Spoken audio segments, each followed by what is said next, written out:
यानंतर एक मोठी बातमी आहे। आंबेडकरांच्या एका विधानानं नव्या वादाची शक्यता आहे। पवार फडणवीस ठाकरेंच्या गाड्या फोडा।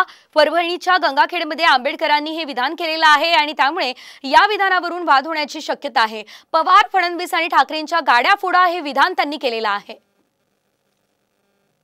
तुम्हाला गाड्या फोडायच्या असेल तर 4 माणसांची नावं देतो, त्यांच्या गाड्या फोडा।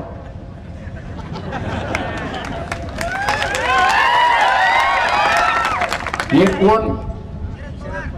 शरद पवार। दूसरा देवेंद्र फडणवीस। तीसरा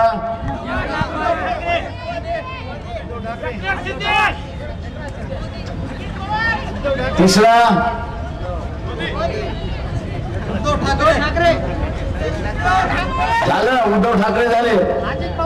चौथा